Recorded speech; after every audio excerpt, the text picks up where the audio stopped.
My name is Tobe Hooper. I directed this film. This is the special edition of the Texas Chain Saw Massacre by Elite Entertainment. By the way, the voice that you're listening to is John Larroquette. Is an account of the tragedy which befell. And I'm Gunnar Hansen. I was Leatherface.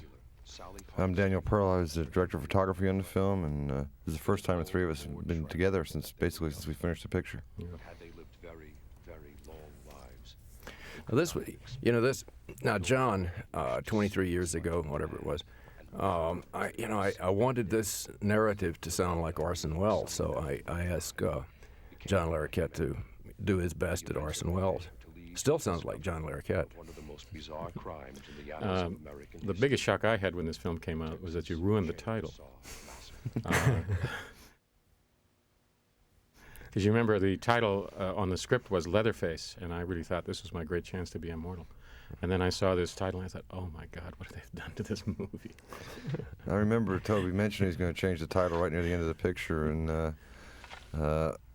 we were pretty disappointed because we were used to shooting under the title of Leatherface, but time's shown us it was a good idea. Well, it's certainly better than the idea of the other alternate title, which I believe was Head Cheese. Yeah, Head Cheese. That was the original title. Yeah.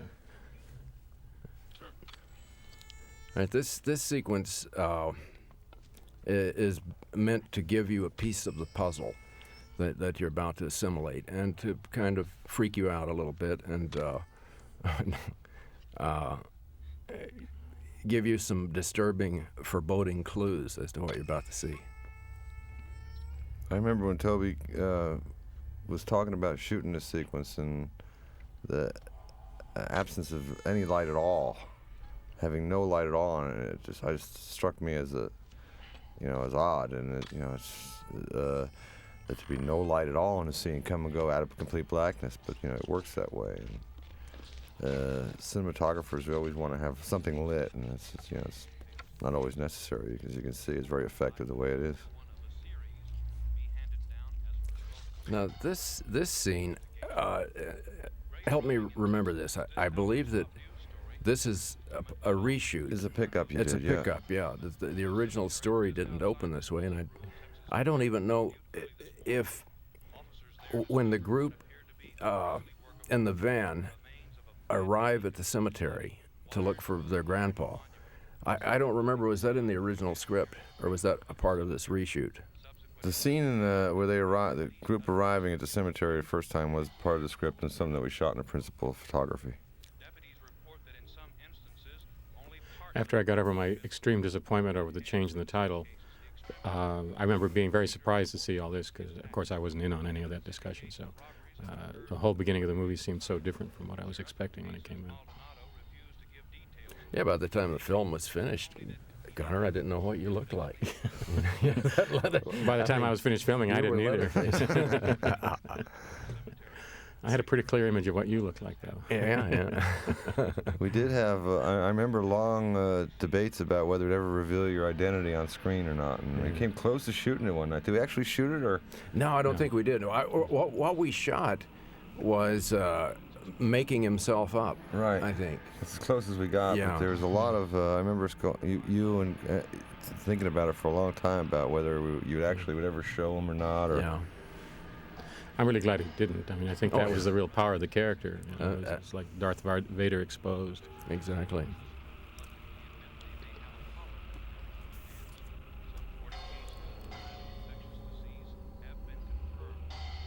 There he is. Well, the sunspot. You have the very best sunspot. Thank you.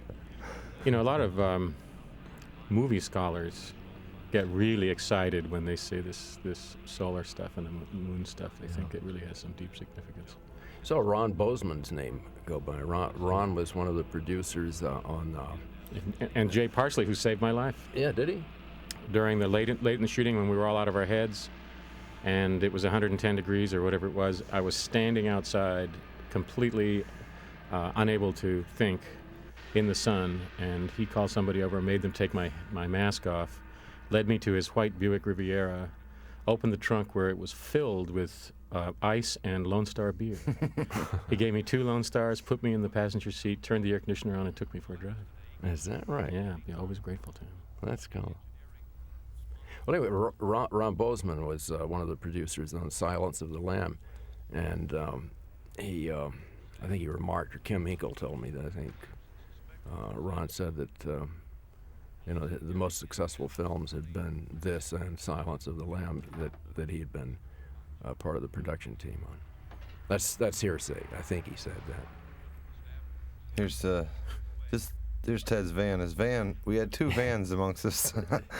We had the sound man on this one, and I owned another van that was a little bit smaller. One had to be the grip truck, one was going to be the picture truck, and it was our decision for shooting room to use the big one as the picture truck, so the little one became the grip truck. Give you some idea of the kind of shoestring budget we were working on. And we're also here seeing the man that I absolutely hated, Paul Partain, because he was so into his character as Franklin that, first of all, I never saw him out of the wheelchair, and he whined all the time, I mean off camera. So he was really the one person I was really happy to kill, because I knew he would be off the set after that.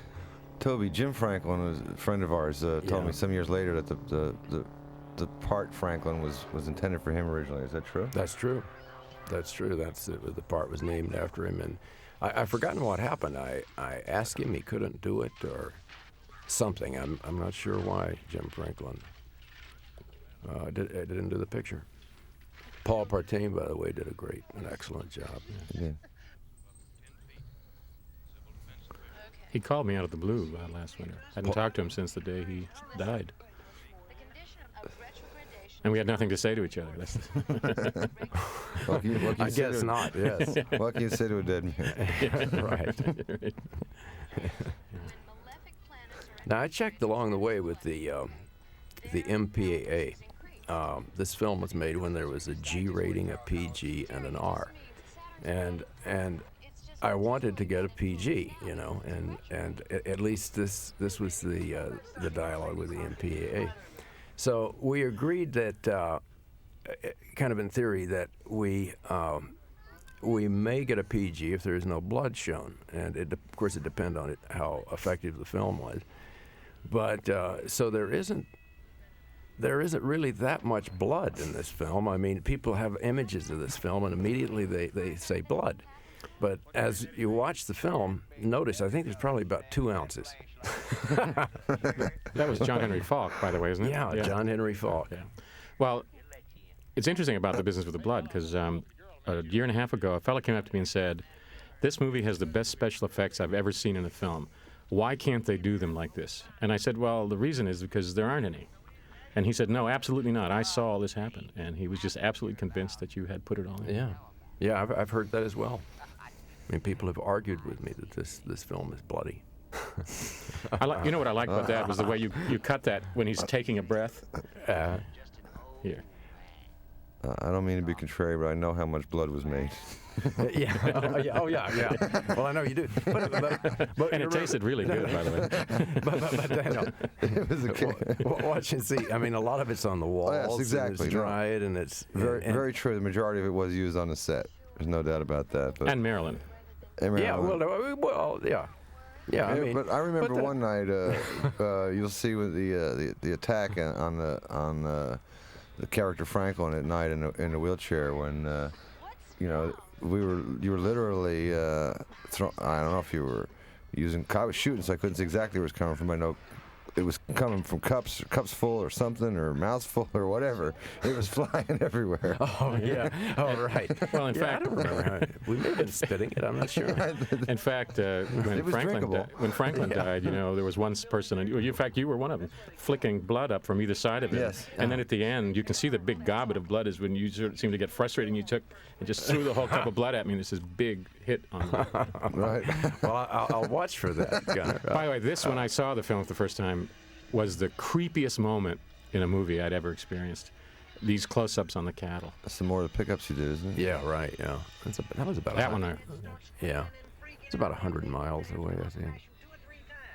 Now this van, Daniel, the van that we're in, was wrecked, right? This van, yeah. It hit a cow, right? God, I don't know what I don't know what. I'm not exactly sure what the fate of it is. You can see. I remember being a little bit disappointed coming out of this because the windows blew out. You can see there's very little detail outside the windows, Yeah. I was 23 years old at the time we did this. I was very new to this. I always thought you And, overexposed this on purpose. I was just exposing the film, as best I could.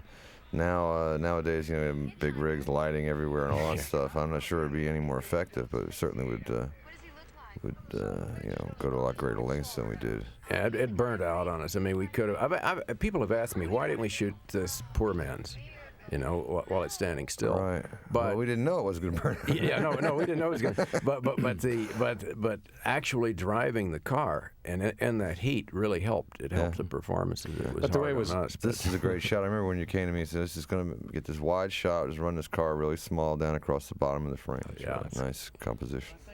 But the way the film was exposed here, I also thought it really made it feel hot. Yeah, and, hot and Yeah. really caught the feeling. And I remember Alan Danziger, the driver, getting upset at one point during this sequence, and that seems like, I don't know. Do you remember, Daniel? What was it about? I don't know what the heat probably. The heat. Well, good thing we weren't lighting it. Only would have been hotter. Oh God, yeah. Especially the lights we had in '73. Yeah, no kidding. You better be. Sun guns. God. Oh, it was hot. I mean, shooting at the interiors. Very, very hot. Slow speed film. Believe me, what you was guys it? didn't know hot. Oh, yeah. Well, no, we did. We did. Remember, I was the guy in the character. rubber head. Right. As Toby just mentioned, we used a slow speed film. This film, for those of you who are interested in this sort of technical talk, was shot in 16 millimeter, blown up to 35 millimeter for release. At the time, there was only one negative stock, and the quality, we were told, it would not be very good if we shot it in 16 millimeter. So we were led to shoot it on finest grain stock that existed at the time. We didn't want the picture to be outrageously grainy. So we shot a picture called ECO, shot a film called ECO, rather. And it's very, very slow, even slower than even the finest grain films today. It was an ASA 25 film stock. For example, it requires 4 times as much light as sort of a normal speed film does today. So the combination of that, our very slow film stock, and not having an outrageously big supply of lights. I had never seen a 5K or a 10K before we started this film, and I think I got 2 5s and 1 10 for the night, and they're not even considered all that big by today's standards. But we went through a lot to preserve, get the best look we could on this slow film stock. But it did often mean it was very hot. Although here, I'm pretty certain I'm just shooting this basically available light. But it was a very hot time in Texas when we were doing the movie. Very, very hot. Ed Neal was particularly good in this scene. He's really good in the film.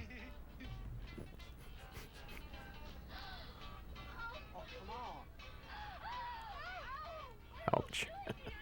I remember watching Ed play this scene and think I had never quite seen anything like this. We started with this, didn't we? I mean, the film was pretty much shot in sequence. I think we did, yeah. I think it was shot almost in sequence.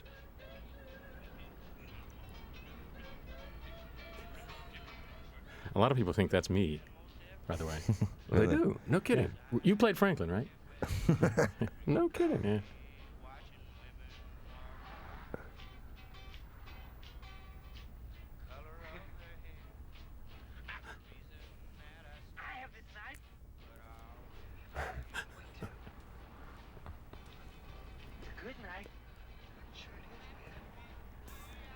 Well, I'm kind of watching the movie now. So I apologize. I kind of, this. I don't know. How long did we stay out in this van and shoot? Was it a day or 2 days, or did we pick it up in pieces, or? I don't know. Gunnar, you may know better. You probably, since you weren't involved with these scenes, you might have been getting status reports on us. We were just in the thick of it. I'm sure it was 2 days at least. Yeah. I don't know. I mean, I know that you guys were about 2 weeks and all before I came in. And so I wasn't sure. It's interesting watching them all together because I was around for some of the early scenes shooting when I was not going to be on camera, but I just wanted to come out and get a feel for it, so I was around for some of that. One of the things I noticed was that all of the victims called each other by their character names when they were together. And I realized they were just trying to get into the parts, and a lot of the lines I gathered were ad-lib lines they sort of came up with when they were at the Franklin House. But one of the results of that was that nobody would talk to me. Because if they were all going to be the people they were as characters, then they didn't want to know the guy who was going to kill them. So during the filming, none of them would talk to me or be anywhere near me until they were dead. So in fact, most of the filming, Ed Neal was the only person who would talk to me. That's an interesting perspective. That and of course the other reason was I smelled so bad. We may want to talk about that when the dinner scene comes up, but I had only one costume and the shirt had been dyed, so I gathered that nobody wanted to get it clean because they were afraid either of losing it or have the color change. So I wore the same clothes 12 to 16 hours a day for 7 days a week for 4 weeks. Oh, that's right. I know toward the end people didn't want me to eat with them. I remember that edict because it was Marilyn Burns lost her costume. She had, I think we had triples maybe, and either 2 pair got lost or 1 or something. We had to try to replace the sweater, and I'm not sure exactly how we had achieved that because we'd bought the whole stock of that particular line. Well, that was one off for me, including my boots, which you borrowed. Yeah. You said, let me borrow these boots. I think we should put new soles on them. And when I got them back, they had 3-inch heels on them. Is that? Yeah, so I'm really 5'2", by the way, when you see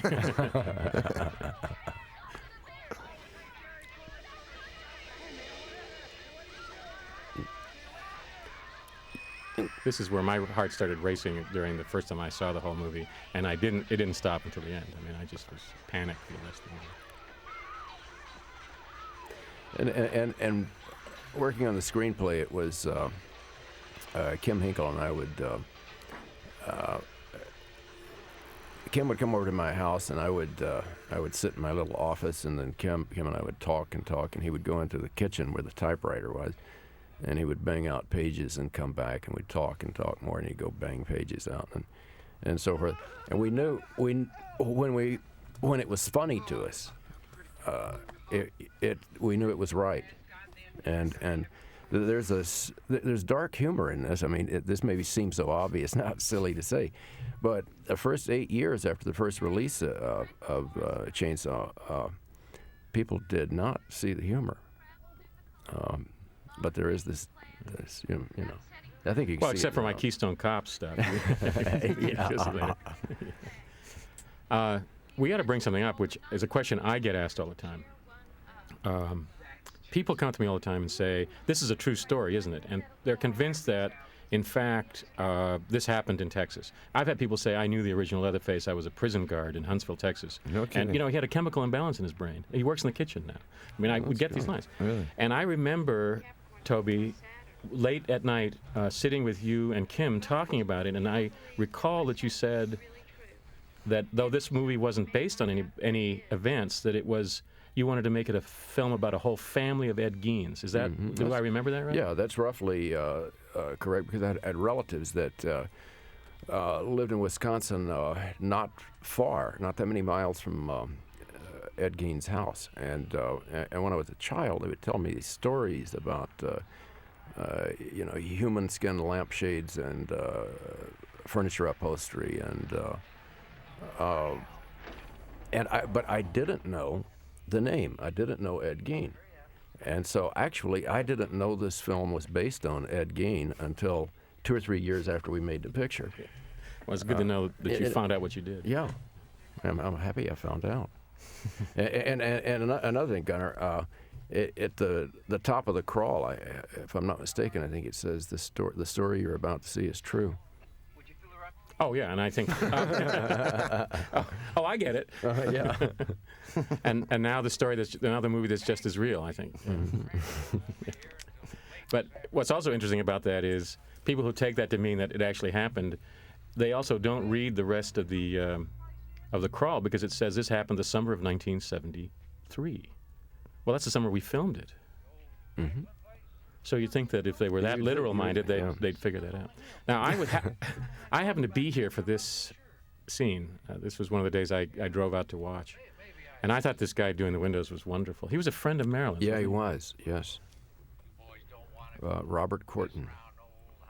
He did a very good job with this. Good guy.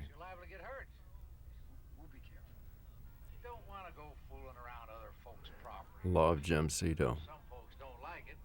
I used Jim Cito in an Amazing Stories I did, and it was really fun. Well, the one thing I noticed about him was he was probably the only actor in the movie who could look benign and then become extremely evil without any makeup. Mm-hmm. Yeah, he has a running conflict. You see, an inner conflict. This character does.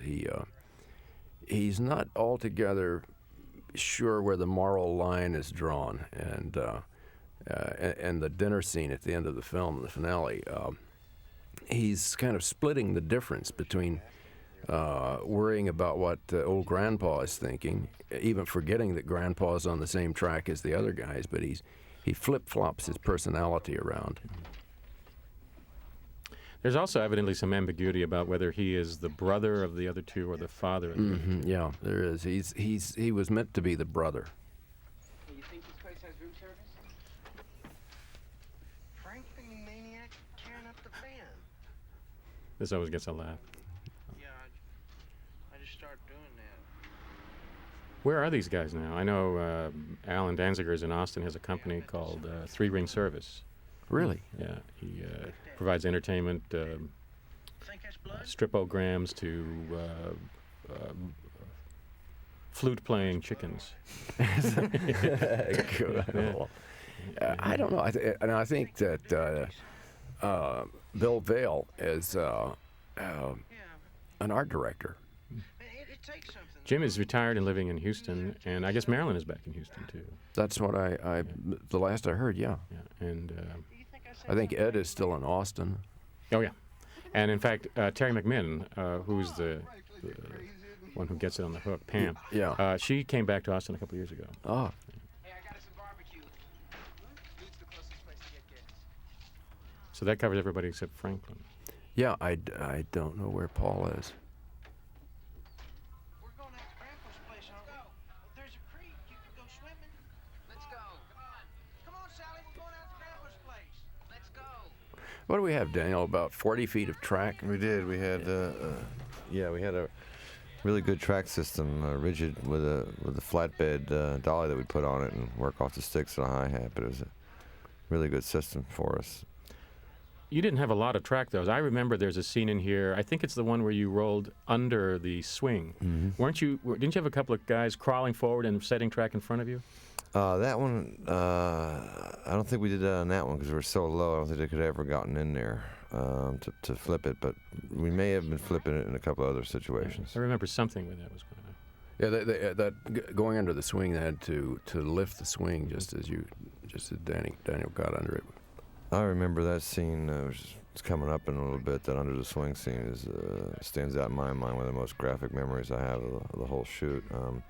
Yeah, we'll talk about it when we get down there because that's a really good scene. Because we'll talk about it later. But there was other coverage shot, and I know it freaked you out. And I didn't use any of it. We'll save it. You were right. And I have a memory of twice when you got very freaked out, too, that we can talk about. Me freaked out? Well, people say when they watch this movie, gee, wasn't it scary doing it? And I would always remember that the only person who ever saw the movie as the audience would see it was you. Yes, before video assist. Yeah. It's hard to even remember what it's like when you're the only guy seeing it. Now, I remember somebody's... Toby, did you rewrite the script to add this house to the script? I think so. Well, no, there was always Grandpa's place. There was always Grandpa's place. But see, directly across the street behind us, I mean, looking at this house, is the Leatherface house. Right. Geographically, it's about, I don't know, a couple of 300 yards behind the camera. If that. It's just over those trees. And... Yeah, we made use as much as possible of the location with as few moves so we could base camp there once we got there.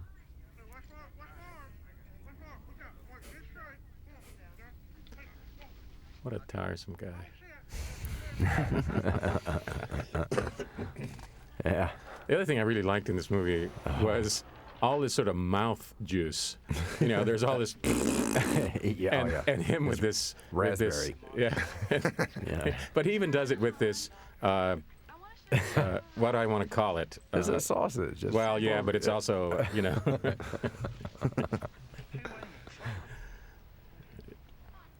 I don't know what the limitations here are about the diction. Oh man, it's an R-rated film. Yeah. Oh, so it really is somebody's dick. No, no. And then he starts spitting. Well, you know, it may have been. Just tell people that you intended it that way. It was no accident. Now, I was here for this, and I remember being way far away and hearing them giggling and laughing in the background, being so jealous that I couldn't be part of this group. Oh, really? So you did play Franklin? Yeah. Yeah, I remember I got the kind of laughter, and we shot the sound from down below, but it's really the kind of laughter that would piss anyone off, really, I think. I mean, they're having a good time, and he definitely is not downstairs. Yeah.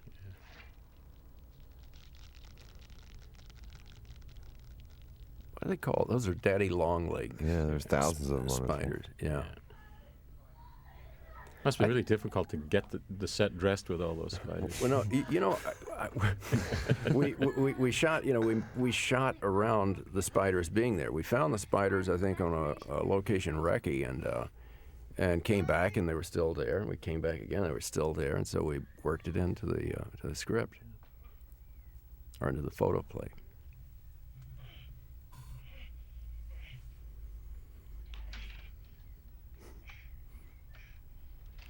It's really interesting the way things happen. I mean, the house was raised, so there wasn't a level entrance to that spot, and we had to build up scaffolding and some boards, and it made it all harder for this guy in a wheelchair to get through. But it's great. It works. Yeah, it made me feel good to see him struggle. Oh, but it did. Oh, but it did now.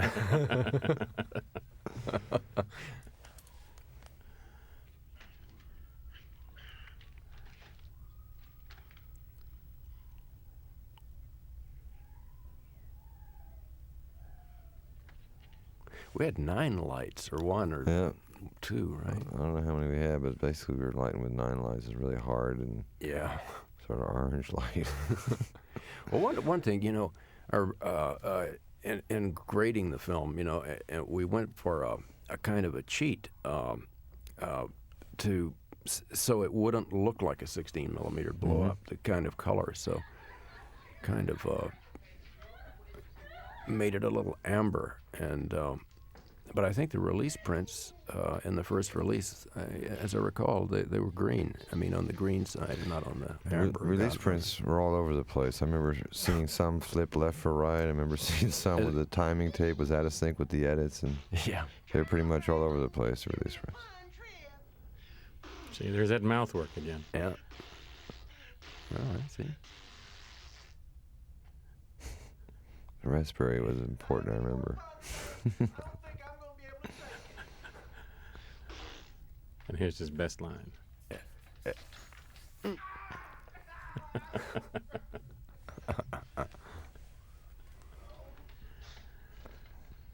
Yeah, like there he goes.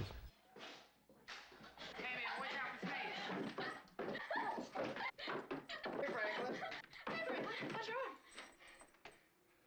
Didn't you say there's a swimming hole around here? Yeah. Well, Pam and I'd like to go swimming, man. There used to be a trail down between those 2 old sheds. Come on, we'll find it. Is Jerry and Sally going? No, we'll see you in an hour or so. Yeah. We'll see you in about an hour or so. Now this we had one of these we had to reshoot because the first week of shooting, I remember, we had a 10 millimeter lens that was bad. Yes. And we had to come back and reshoot. Did you grab a few something. of these shots again? Yeah. Well, you had actually planned on a much shorter shoot, as I remember, because I remember my contract was for 2 weeks, and I shot for 4. And I kept thinking, the way the contract is written, you don't have to pay me anything. And then you paid me for the extra 2 weeks, but so I had the impression that you'd planned to actually make the shoot much shorter than it was. Is that true?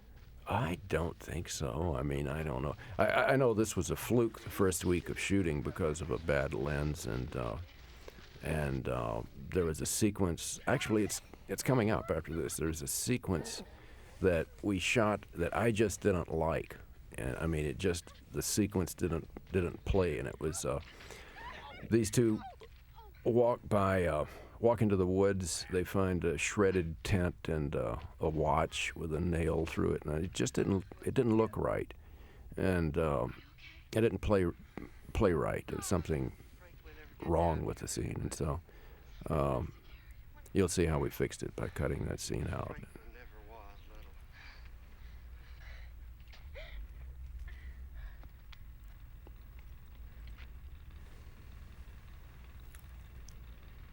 Gasoline.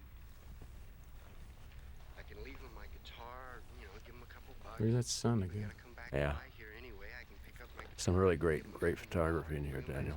Thank you. They want your guitar. They're not going to want to sell us any gas. Let's just go back now. Yeah, that's it.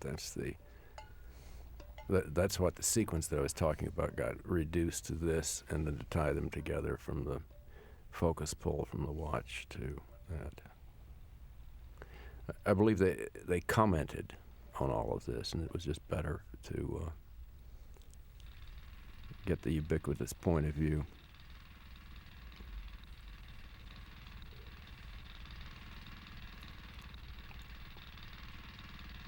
Whose cars were these? Oh, I don't know. Do you know, Daniel? There might have been, some of them might have been ours, probably. Yeah. Crew cars. It must have been because half of them were Volkswagens. Yeah. Must have been.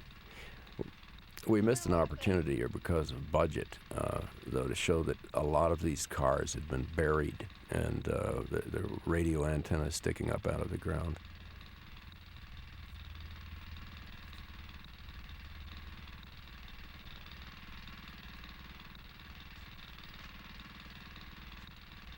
It was an excellent location you found for us with, the house and all this land around it. Really was. I think, did Bob Burns find this location? I'm not sure. The art director? What was the guy, the owner's name? The guy who was living there, his name was Rocky, wasn't it? Or something like Rocky or Smokey? Smokey, there you go, Smokey. I remember Yeah. Smokey telling me at the end of our second day, coming up to me and goes, "So you guys are finished now, right?" I'm going, "What?" Yeah, bring on the And he elephants. goes, "You're done now, right? Because they told me you're coming here for 2 days." Oh, God. And I went, "Smokey, I think it's more like 2 weeks." But well, we thought we could do it all faster.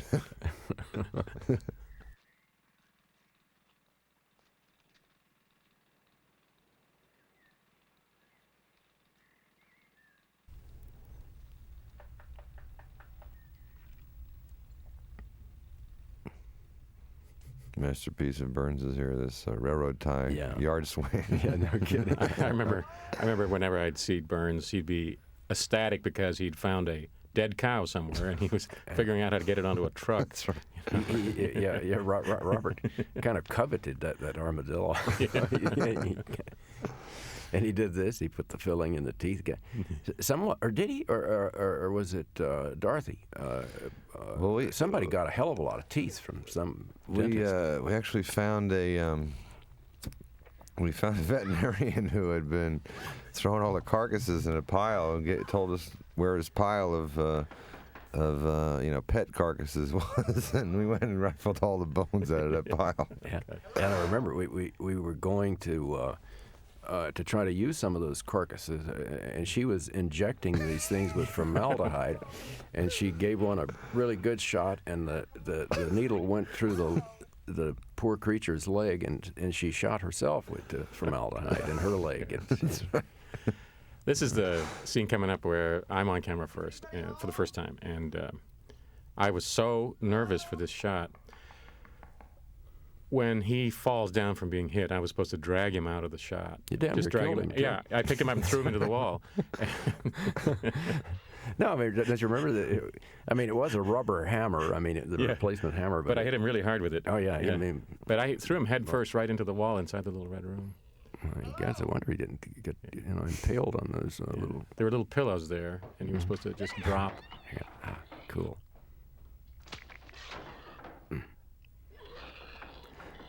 Yeah, I like this. People didn't quite understand this at the time. I mean, that it's possible for a piece of fragment of skull to shoot into the brain after this and cause that kind of nervous tick. And there's that spike of sound there that... Yeah. Now here comes this is truly the best shot in the film. I think this is just magnificent. I remember us, at this point we were trying to adhere very closely to a storyboard and shot list in order to maintain a schedule. Our production wanted us to stay rigid to a time schedule, and I think we had finished shooting the sequence, and Tobe and I came up with the idea for this shot, that we could make this shot that would go under the swing and approach the house on a very wide-angle lens, and the house would grow and grow and grow as you go towards it. We achieved it by me laying on this flatbed dolly and holding the camera off the front, tilting the camera up enough that you can't see the track. We're using all 40 feet of our track that we have. But we ran into quite a bit of resistance from production about us shooting the shot. No, they told us, no, you've shot all the shots you had on the storyboard here, and you've got to move on to another scene. But this is this kind of thing that comes up in the course of making a film. We come up with an idea, and if my memory is correct, Tobe, I think we had to pretty much really have a Mexican standoff over shooting that shot. Yeah, I think so. I remember we did, yeah. The shot was perfect, too, because it shows her bare back, that makes you even more uptight when she's hanging on the hook. And it really made Bob Burns uptight, because he had to come up with a harness for her. Oh, yeah, that's right, he did. He was real upset about that. I think you discovered that shot, Daniel. I think we shot the coverage first, and then you said, hey, come look at this. And then, we did have to say, no, we have to have this shot. Yeah, they threatened to fire us. We threatened to quit. Oh, and said, we have to make this shot. You can fire us when we're done with this, but this is a shot that's got to be made. Yeah. And I think it has emerged as one of the most memorable shots in the picture. Yeah, definitely. This is an interesting sequence, too, here. Remember Burns with all his chickens? Yeah, chicken in a bird cage, yeah. Chickens in a cage. I don't know if Bob liked that chicken in the bird cage. He was not very happy about the chickens in the bird cage. It was so sweltering hot, the chickens were about asleep. And we're needing some animation out of the chickens. We didn't want them to look like stuffed chickens. Well, we tried everything. As you'll see later, Tobe told me to hit the chicken when I ran by it to liven it up. All right. Yeah, the chicken, it was our boxes of bones that are comprised of some rental bones, some from the veterinarian's pile of bones. Yeah, and we actually bought one skeleton. That's right. Yeah, Burns told me that it was cheaper to buy a skeleton from India. Yeah, I remember that. Than it was to buy a plastic one. Yeah. That's right. That's right. We could get a real Indian skeleton. Yeah, perfect skeletons, like skeleton farms. I mean, perfect teeth, grown skeleton. The shot coming up is a good example of the combination of putting me in 3-inch heels, putting a mask on me that I had absolutely no peripheral vision. I could barely see out of it. And then there's a ramp. See the ramp into the little room, which meant that I was actually taller than the door frame. And in the first run-through of this, I cleared the door because I was bent down. But when we actually filmed it the first time, I had to lean back, so I was full upright, couldn't see. And you see how I bent over there? Because the first take of it, I cracked my head and fell out cold. Great sound effect, too. Oh, when I hit my head? Yeah. I remember when you ran out with Pam, Ted Nicolau's wife was driving up, I think, with their daughter. And I think I said, God knows what damage you did. Oh, we should tell everybody that, by the way, that this is all live. I mean, the saw was so reliable. We had only one saw, Right. and it always started. We never had any problem. I think we had we started having problems because we started taking the clutch out, Yeah. so no one would get Yeah. hurt. This shot, the saw is live, and I told Bill, don't move, and I promise you I won't hit you, but if you flinch, you're dead. And the saw is live, and the saw blade, the chain is about 3 inches from his head. And the chips were hitting him in the face as we were shooting that. Yeah. Now, I remember you, Daniel, stepping away from the camera going, oh, my God. And I remember being particularly. Oh, yeah. That was a particularly strong sequence to shoot, the one you just saw. Very, very, very strong stuff coming down the lens into my eye at that time. Yeah. And also in the big screenings that I went to when the film first came out, if anyone was going to walk, that's where they walked. That's where they walked, wasn't it? Well, it's so effective because it happens so fast. There's no build-up. There's nothing is telescoped. You have no idea it's going to happen until bang, she's on the hook.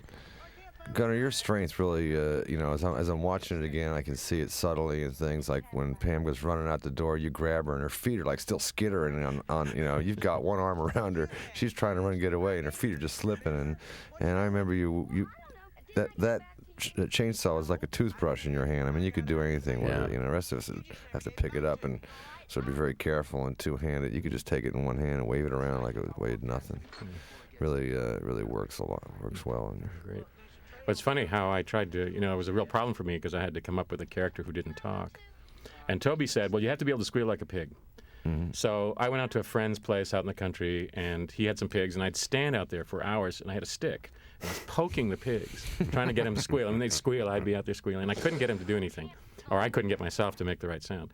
So finally, I went out to the Austin State School, which is a residential campus for retarded persons. Spent 2 days out there walking around, figuring I had to be able to represent this character physically. So I just walked around for 2 days until I had movements that you couldn't distinguish me from somebody who was a patient or a student, I guess they called it, but as some way to represent the character, since you wouldn't let me talk. Yeah, I didn't know you did that. Well, you do talk in one spot. Yeah, but you took it out. Remember, we changed that. No, it's when Jim Cito comes in and he says, right. Look what your brother's done to the door. He's got no pride in his home. And he chases in after you, and then you go something like... But, I was looking at my notes. What we did was there were gibberish lines in the script, and we sat down and you told me what the lines meant. So I wrote parenthetically what I was trying to say. And we shot it once, and you said, that doesn't work at all. There's too much intelligence in the character. Pretend that he's trying to talk but doesn't have a clue about how to really talk. So I remember reshooting that with him just going and motioning because he didn't know how to hadn't a clue how to speak. Right. So my one chance to have a line. Look what your brother's done to the damn door. One of my most often quoted lines. Yeah. No, you little coon shit. I told you to stay away from that graveyard. And he's whack, whack.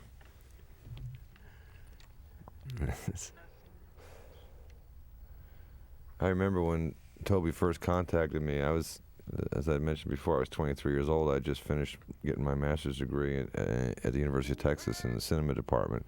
And I figured I'm a pretty good cinematographer. I'm going to be shooting films by the time I'm 35. And Tobe called me up and offered me this film and said, we're going to send you a screenplay, being a common courtesy that one would do to a cinematographer, one would give to a cinematographer.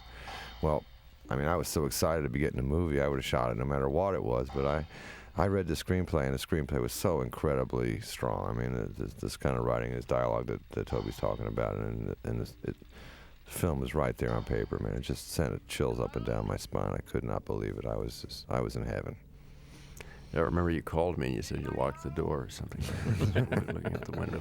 I couldn't believe it. I remember really clearly trying out for the part. I went down, I called Bob Burns, who was doubling as the casting director, and he was very vague about the movie, never told me much of anything, and said, we'll call you. And he did, about 3 days later, and asked me to come down and meet you and Danny. And I remember sitting down with you two, and you were very intense, and you described the film in real great detail, and the character, who the character was, what Leatherface was about. And then my tryout consisted of you said to me, are you violent? And I said, no. And you said, well, are you crazy? And I said, no. And you got this real worried look on your face. So you said, can you do it? And I said, oh, sure, that's easy. And he said, okay, you got the part. And then a couple of weeks later, when we were having the contract signing party where everybody was signing off, and as soon as I signed the contract and you pulled it to your chest, you said, you know, the minute you walked in and filled the door, Exactly. I knew I wanted you. I told you that. That's good. So I don't have to tell you. Yeah, you had the part before you came through the door. And I kept thinking, well, so much for talent. Right place at the right time. Yeah. Now, this is a great example of not wanting to know me at all until the scene is shot. Right. And we'd never been face to face with me in the mask. Right. And there's somebody on the floor with his hand on his belt to yank him to the floor, as I remember. But the first take on this, when Leatherface comes in the door, he lets out this scream of terror, and there's this look in his face that's really genuine, and he dove for the door. He just took off and ran. Well, he knew you just knocked Bill Vale's head off. You know? So. But this right there. I mean, the first time he was gone. Now, this is the great thing about Leatherface, though, is this revealing moment, this close-up. You mean the thinking of you moment? Where are they coming from? Yeah. Where are all these people coming from? And I kept trying to remember, now, when you come down the hallway here, hit the chicken cage. Yeah, right. So, you know, watch. I forget. Right there. And I love this worried look that Leatherface And the has, teeth my actually. dentist made for me. I thought they were great. Oh, yeah. Yeah, he ad-libbed those, you know, made them with little tiny points instead of big fangs. Yeah, right. Yeah. Like they were baby teeth. My God, are more coming? Am I going to pass the graduate exams? Yeah, no kidding. Just really worried about this. What's And then this sort going of on? dead moment. Yeah, well, Look at those dead eyes. I guess it's okay. And Yeah. Dinner.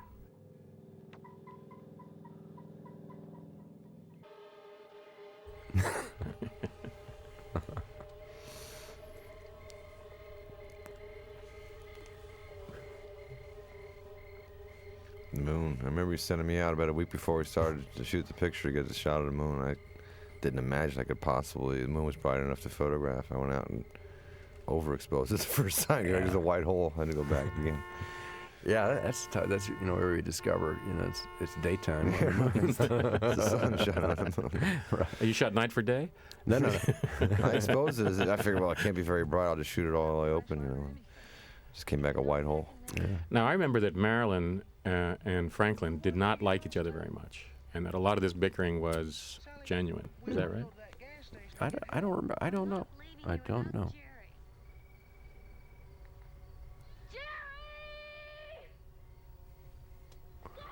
I don't know.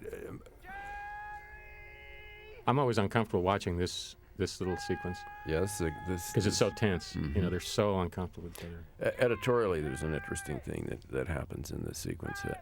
When you come out, when you get Franklin, and there's a shot of the flashlight that comes up, then cut to reveal you. So since it isn't in the same shot,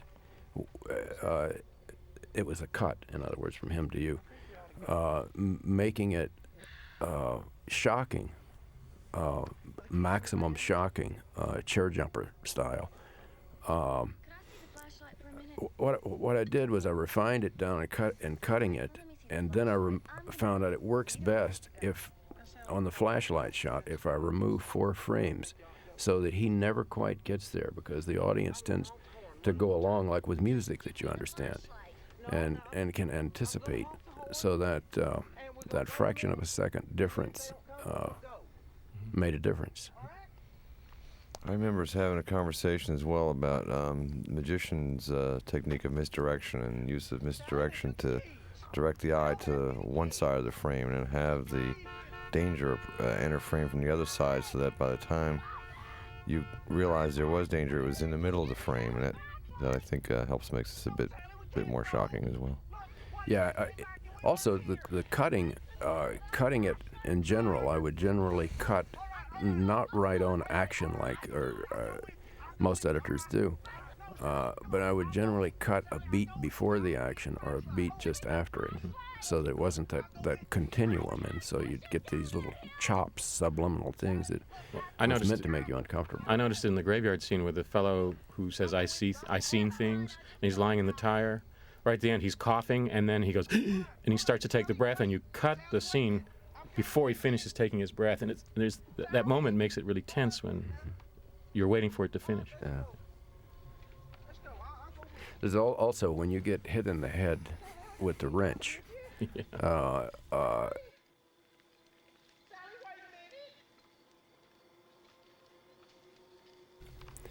Is when I remembered. I mean, I noticed that there's a wide shot of you, and then it punches in close, and then the wrench hits instead of punching in as the wrench hits, and it's close enough to be conventional, but it adds a little edge.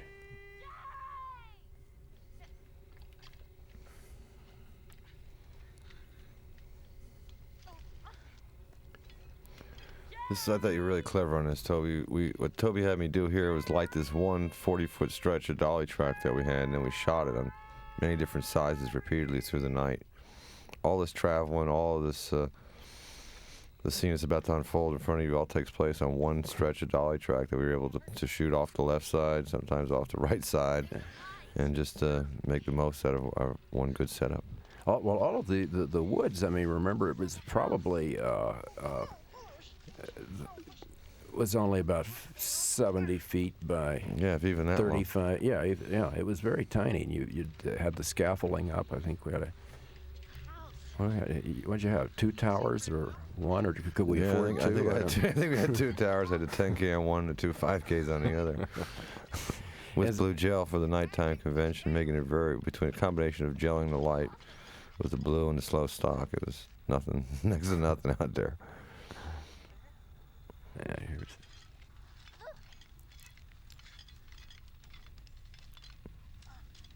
Hey, Jay! Jay!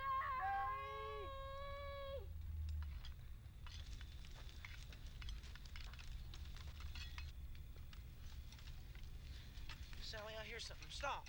Stop. And we started the saw live on that shot, too. Yeah. So here, these blood being sprayed up, and sort of being flicked up with your fingertips, and then finally he just threw the whole cup at me. Yes, that's right. It was just off to the side. I'd forgotten. I remember very clearly you and Dorothy were flanking the lens on either side, flicking and throwing blood from... Now this chase stuff. Oh yeah. I got to talk about this. Marilyn was extremely slow running, and I always thought that must be why almost never are we in the same frame. And there are a couple of times we were together where you'll notice that Leatherface just stops and starts doing stuff because I didn't want to overrun her. Okay. Like here, see? In the background, I'm cutting limbs there for a second, and it was just so I didn't catch her before she got away. Right. I remember Daniel nearly lost an eye. Oh, yeah, somewhere right. In this. The camera hit a tree or something. What it was is this on our 40-feet track that we had our grip was a very long-legged guy who could get up to speed fast, and he would start me from a dead stop and get me up to a running speed as fast as he could. And I was panning with the subject, and my elbow came outside of the sort of the narrow corridor of the track, and my right elbow, which is panning the camera, hit a tree going backwards, and it slammed the camera back into my eye. Bad black eye. Yeah, I got a bad black eye from it. Time to do some pruning. Also in this chase, I forgot I wasn't wearing cleats. And I don't know if you remember that. I was running down, chasing her, and I had to make a sharp turn. And as I turned, my feet went out from under me, and I landed on my back, and the saw went up past the lights. I remember that. And I couldn't see well enough out of the mask to have any idea where the saw was. And I looked around and rolled over onto my side and covered up my head, and the saw landed beside me. God almighty, I remember chaos. Yeah, and that's why in this little bit here, this is after it's happened, why, look at the way I turn here. And the reason I turn this way, and it looks like a sort of goofy take on a Keystone Cops. Oh, it's great. I was trying to keep from falling. So it's like a big motor scooter or something, sliding in. So it has this sort of comic effect, but in fact, Yeah. I just didn't want to fall down. As I'm watching this, I'd like to have a lot of these lighting setups back. I'd like to have another chance. Well, hey, Now we see a little. listen, all kind of things can be done now. You know this thing about how an actor's supposed to always find his light? You'll notice here when I cut the door, and when I cut, I realized that I could see you, Danny, on the floor. And so I moved over to make sure that you could see my face really well as I was cutting the door open. And I think that Good stuff.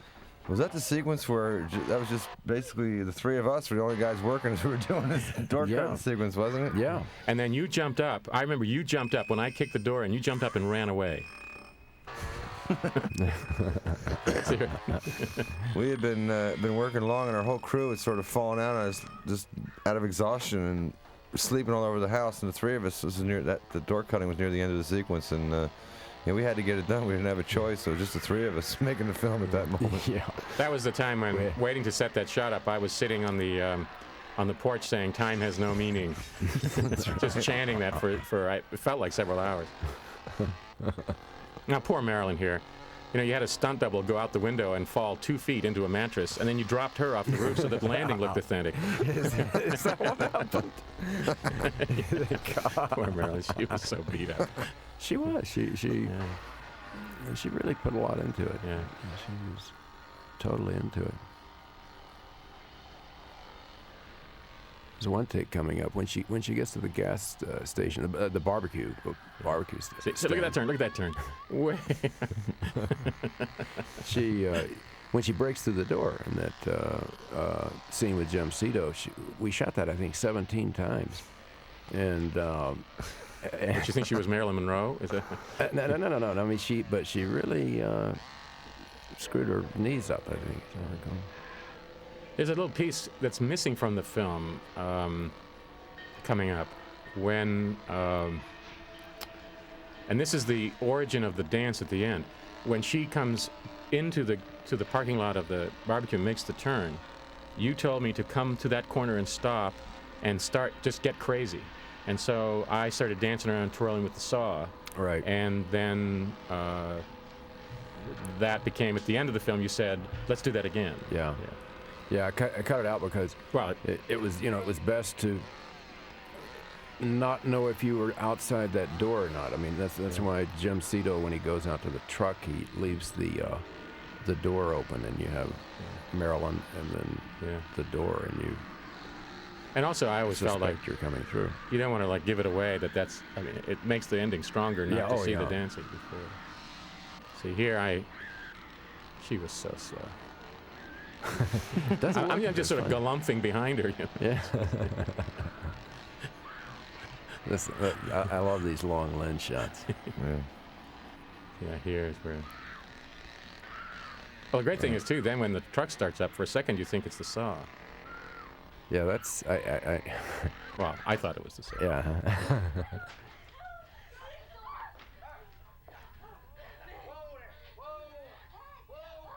He's so great in this. Yeah, that's the one we shot 17 times, and I mean that's like real blood on her knees, and it's really the costume is torn because that's the way she hit the concrete. There were no pads. I'm not sure we had that technology back then, but it was just. Would it cost more? Yeah.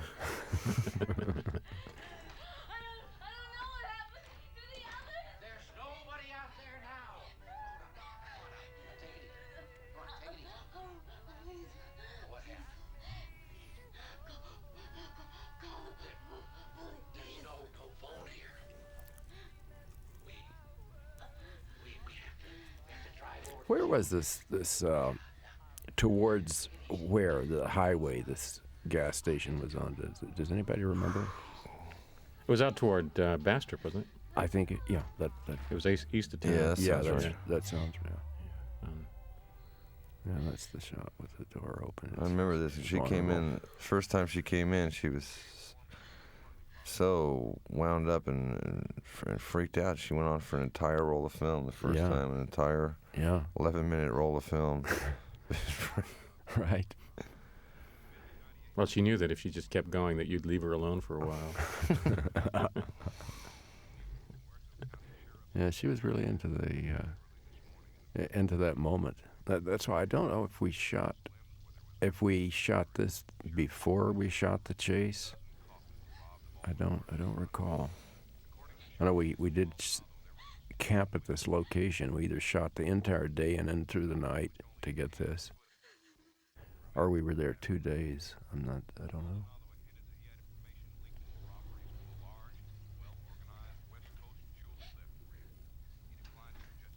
And this is where I think you really see him change. Just a twitch in his face, and he goes from really benign to... Yeah, he's really great, this skitzing around he does, yeah. And he's gentle with it, too, you know. It's like toward the end, you know, when he said, "Oh, my grandpa's the best killer it ever was. Won't hurt a bit now." That's right. He could have killed more if the hook and pull gang had got the bees out of the way sooner or faster. That's right. I like that. There's just some things a man's got to do, but you don't have to like it. I think that's his other one. Right. this brooming. This is excellent. God, poor Marilyn. I know. God, Marilyn got some dings and bings. I think we lost Marilyn for a day or two after this scene, didn't we? She was pretty well beat up. I don't know. Not so much from the brooming as much as the running in and falling down. She just had gotten exhausted. Yeah, I don't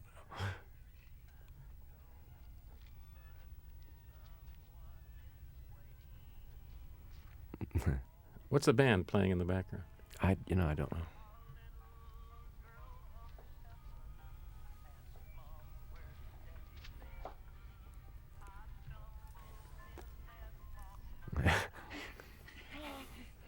I don't know how she consented to that. So, I mean, because the rag had been everywhere. I mean, we were walking on that damn thing. Well, there's a lot of, as they say, subtext.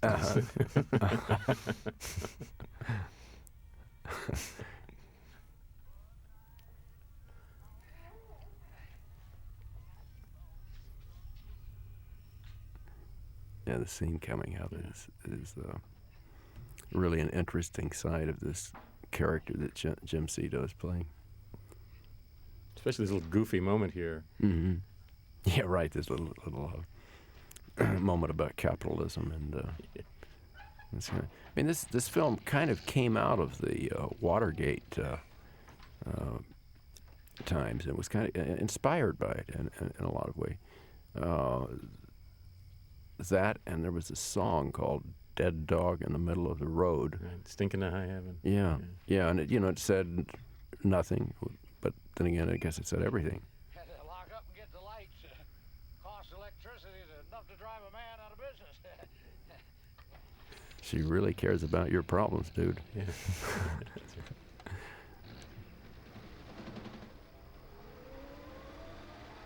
So you mean this film is really not about the breakdown of the American family?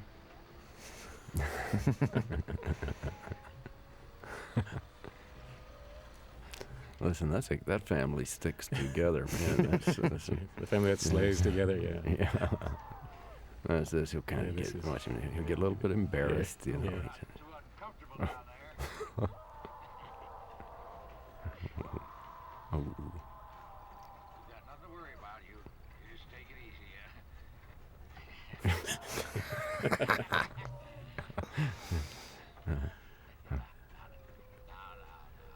And he means it too. No need to do that. No. Yeah, I don't see how his wife has stayed with him so long. I love this shot coming up, Daniel.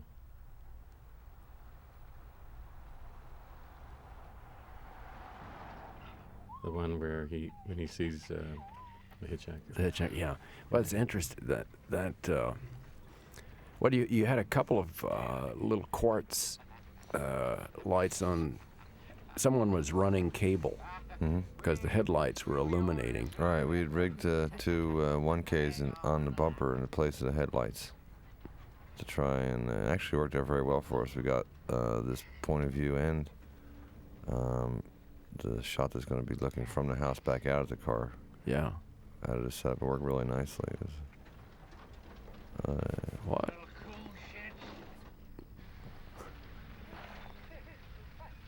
Oh, right, yeah, the I told you, stay away from that graveyard.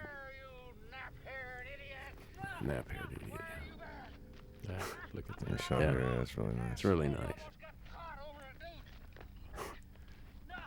No, they didn't see me. They don't know nothing. I told you to stay away from that graveyard. See, we really weren't just a bunch of college students. I don't know. No. That was an interesting summer.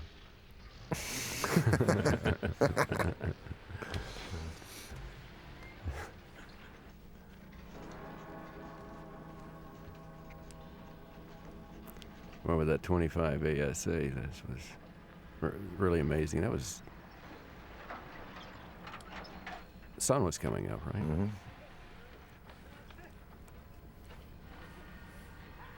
This is great. Yeah. And then he goes the other side. You guys told you never to leave your brother alone. You get in there and get that girl out of the car. Get her out of there, Curry. Get her out of there. Your brother didn't let any of those kids get away. Now, I actually the door you had up there for cutting, of course, was an extra door you added, but I actually cut into the door frame, I remember, and damaged the door frame of the house. I kept thinking the owner's not going to like this. Now, here is Leatherface in his new getup as the grandma. I think a lot of people don't know that Leatherface actually has 3 different masks he wears in the movie. And you told me that the whole idea is that the mask is because he really has nothing inside. I mean, the mask is the personality. So he changes faces depending on what he's trying to do. Now he's being domestic. He's been making dinner, and so he's got the old lady mask on. I got an apron and a giant wooden spoon. And he moves differently, too. I thought you was in a hurry. The armchair. Yeah, the armchair. Where are they? Show me.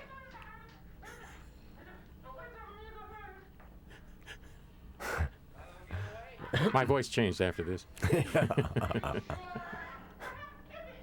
Yippee.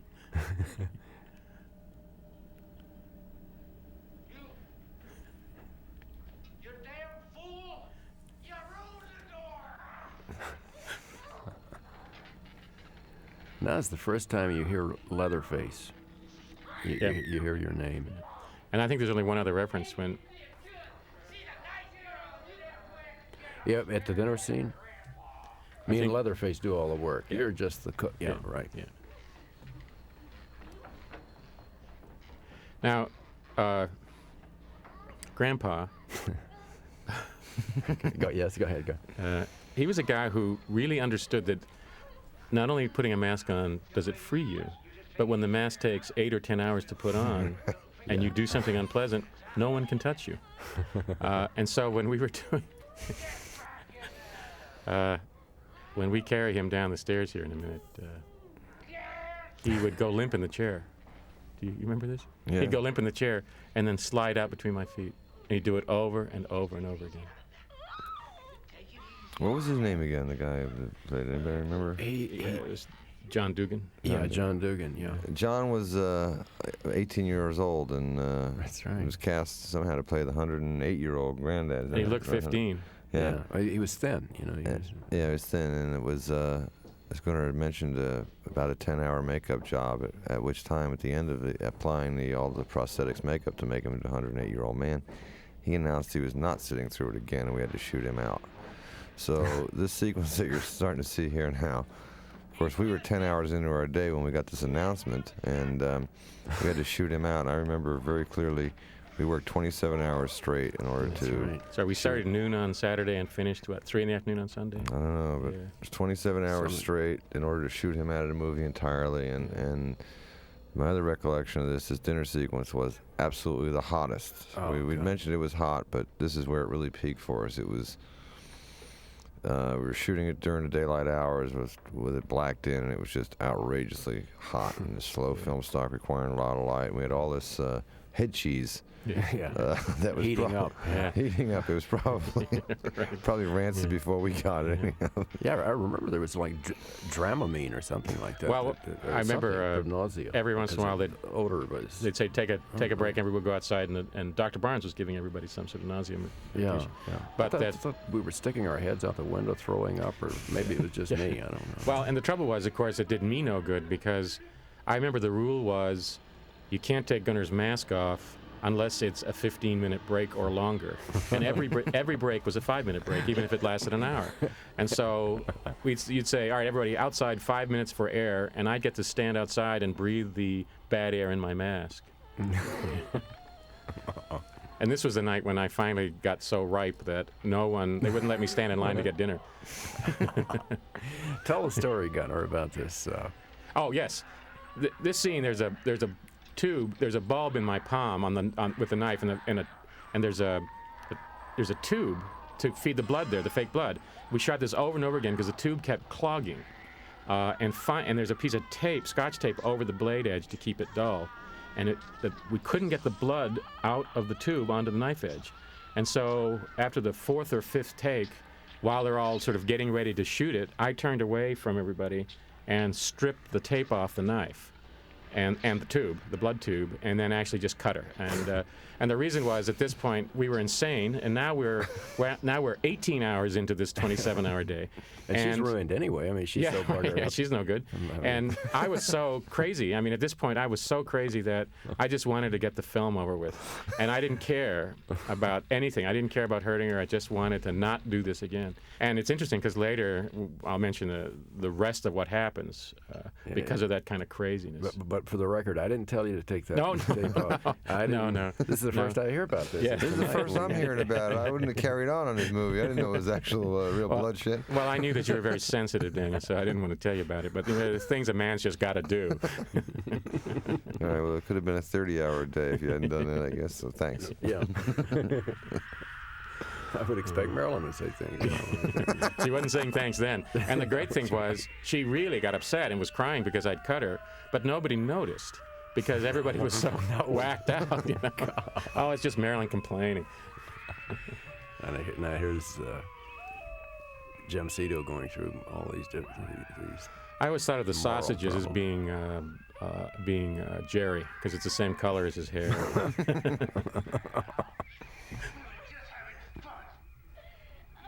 You see, now Leatherface has a different face. Come to dinner. Putting the makeup on. I remember everyone freaking out when I dipped into the makeup and smeared it all over.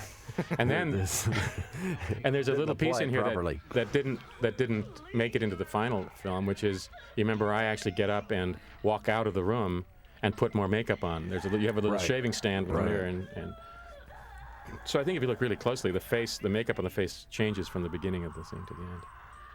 Although it's pretty because extreme. during that you made yourself up again, I think. I think I was thinking, I like you. Pretty. This scene we shot over and over and over.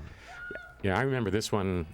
You kept telling us that all the cutaways had to be perfect. So it seemed like we shot it 20 times or 25 times. Yeah, and I think, as usual, go through the entire... You went through the whole scene? The whole scene, yeah.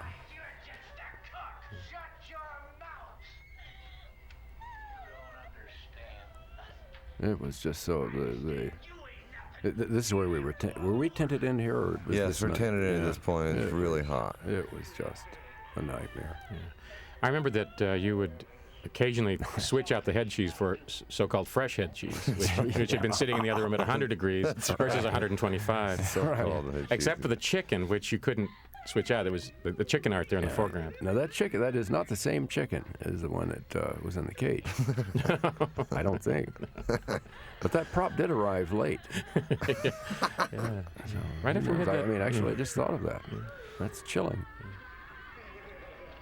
That's so great when he does it. Oh yeah, what's Grandpa thinking right now?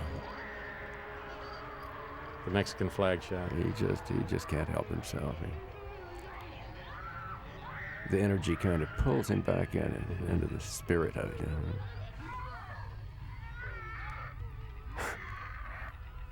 And this is when we really are like this. I mean, I think this is the one scene there's really no acting going on, where we're all crazy Just now. yeah.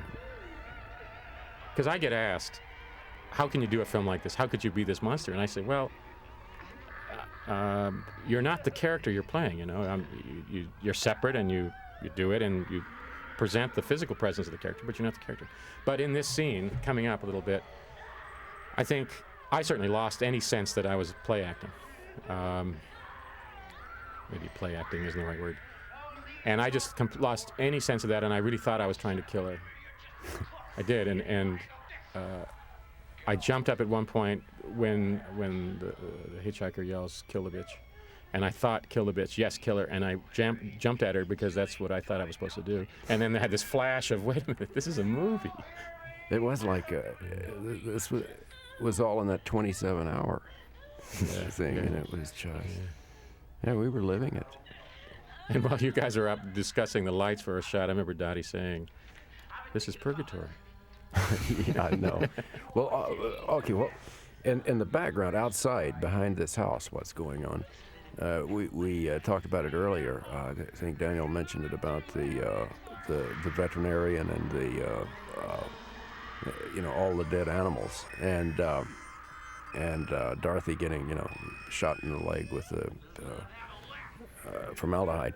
But anyway, so I said, we have to get rid of these. We just have to get rid of them. And so someone stacked them like logs and behind this house, poured gasoline over, and set fire to it and walked away like they were going to vanish. And then when we wrapped, I walked out back to this vision of these giant marshmallows roasted. It was just terrible, and the smoke was blowing into the set during that time. Yeah, it was basically the gasoline only like burned the fur off of them. Yeah, right. It was really yeah, horrible. It was really horrible. It was, No, you did that on purpose. no, Anything for art. What? What did they have in their minds? This is where we really have lost control. I mean, Yeah. I had no perspective. I had no idea that I had a life other than this. And I didn't. My housemate's girlfriend had moved in and was living with us for a month, and I didn't know it during the filming of this movie. Is that right? Yeah, they...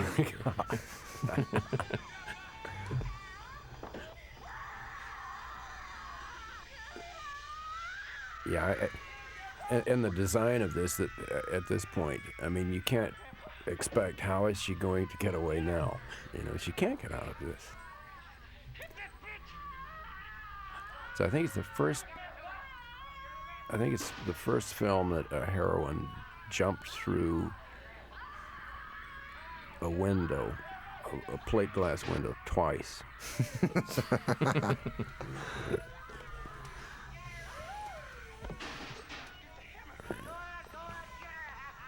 He's skitzing off. I'm only going to take... Oh. There's the shot.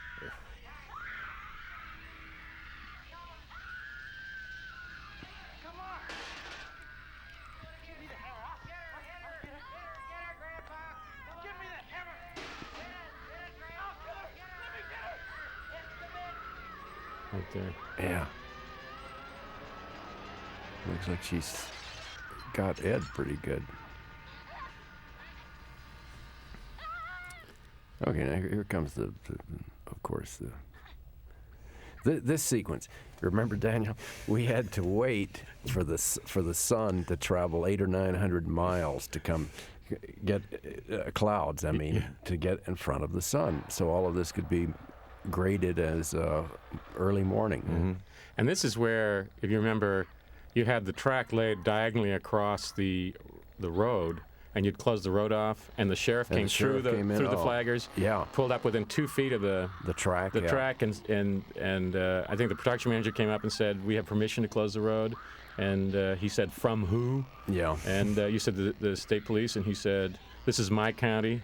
You're right. Yeah. Right. Yeah. I think that was Jim Boutwell, famous for during the Charlie Whitman Tower incident of grabbing an airplane, flying around the tower solo, and shooting his pistol at Whitman in the tower.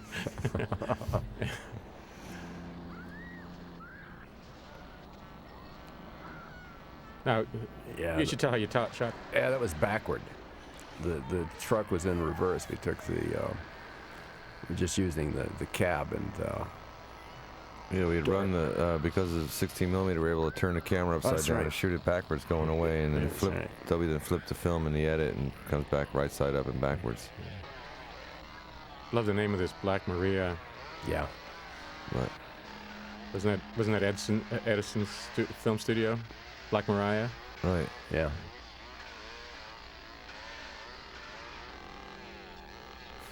Now, by the way, all during the filming, I'm saying to Toby, "How are we going to shoot this scene where I get hit in the leg?" And Toby would say, Oh. "I don't know, but don't worry about it. It's the last shot in the movie." And I'd think, "Oh, that's good." And then I'd realize what he meant was, if you're killed, we've got the movie in the can. But as I recall, that when the saw goes in and it does that, you had a metal plate on your leg, but Yeah. the heat Yeah, and so caused you I actually thought I'd been hit. I actually thought it cut through Is me. that right? Yeah. I remember that. It was a metal plate with a nice beef brisket on top Yeah, of it. and a blood That's vessel, right yeah, place. yeah. Yeah. And here, in this little piece, Marilyn was so slow and dramatic climbing into the back of the pickup that we had to do it over and over and over again because I kept catching her. Mm-hmm. And finally, on this one, she got in time, and then the guy didn't drive away. And so I started to climb in the truck. I didn't know what else to do. Yeah, that's good. It almost looked like it clipped her.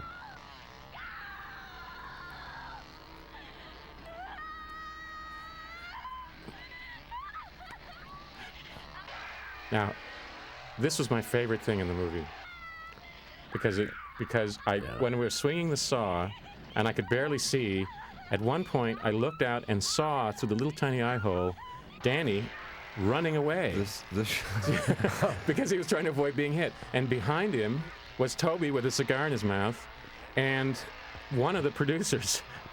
And they were scurrying away to keep from being hit by the saw. So I started swinging the saw at you. That last shot was, a moment out of a much longer take, but it was quite a choreography dance of the two of us, me with the camera and Gunnar with the saw swinging. That was just one of those magical moments, of filmmaking, where just everything just starts working. The light was working for us. His action, I was fortunately moving in the right direction to avoid the saw, and it just worked out really nicely. And that was, by the way, sunset. Sun up, wasn't it? Well, it's sunset up in the story, yeah, but wasn't it sunset actually? Yeah. when we shot? Must have been sunset. Yeah, right. If we did it now, it'd be sunrise. Yeah, right. They must have taken us all down. Well, I remember that at that point we had that was the first day that McClary was working as a camera assistant that day. Lou had quit, I guess. He said I'd been rude to him, and Lou had... Is that right? Yeah. Yeah, we had a few quittings and things go on, a few personnel changes. There's so much I don't hear till later. It's amazing. Right. No, it's true, too. I'm just... Kids are always that way with their parents. I remember because we had made McClary the assistant, and I remember getting ready to shoot the shot and tipping the camera. I was talking, and I had my one hand out, and I tipped the camera down, and the lens fell off and landed right in my hand. And oh my God, this new assistant, oh man, the lens is falling out of the camera. Oh no, what's this going to be like? But it turned out okay. Yeah, it worked out. Yeah, it did.